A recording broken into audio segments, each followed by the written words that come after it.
গতকাল মধ্যপ্রদেশের বিজেপি নেতা এবং সেখানকার উচ্চশিক্ষামন্ত্রী ইন্দ্র সিং পারমার তিনি রাজা রামমোহন রায়কে গালিগালাজ দিলেন।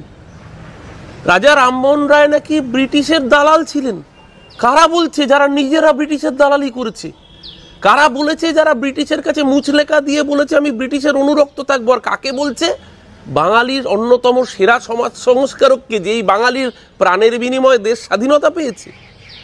রাজা রামমোহন রায়কে গালিগালাজ, এটাই বিজেপি, এটাই ওদের চরিত্র। এই জন্যই আমরা ওদের বহিরাগত জমিদার বলি, যারা বাংলার সংস্কৃতি জানে না, যারা বাংলার মাটি চেনে না, যারা রাজা রামমোহন রায়ের অবদান জানে না।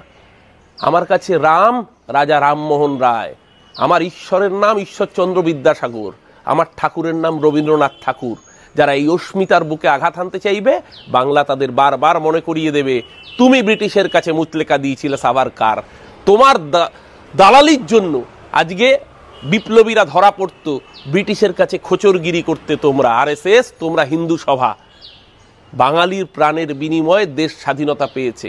নিশ্চিতভাবে আরও বাকি অনেকের সাথে ছিল, কিন্তু আজও আন্দামানের সেলুলার জেলে গেলে 70% নাম বাঙালির থাকে।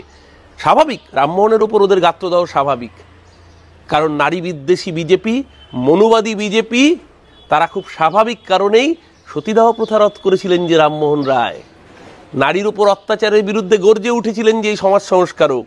তাই স্বাভাবিক কারণেই নারী বিদ্বেষী মনুবাদী বিজেপির গাত্রদাহ, তারই প্রতিফলন বাংলার মানুষকে ঠিক করতে হবে। যারা বিদ্যাসাগরের মূর্তি ভাঙে, যারা রবীন্দ্রনাথকে অসম্মান করে, যারা কদিন আগে রবি ঠাকুরের গান গাওয়ায় আসামের বুকে এফআইআর করেছে, তারাই আজকে রামমোহনকে আক্রমণ করছে। এই জমিদারদের সমূলে উৎপাতিত করতে হবে। আরে ব্রিটিশকে তাড়িয়েছে বাঙালি, তুমি বিজেপি কোন ছাড়? বাংলা বুঝিয়ে দেবে আবারও 2026-এ।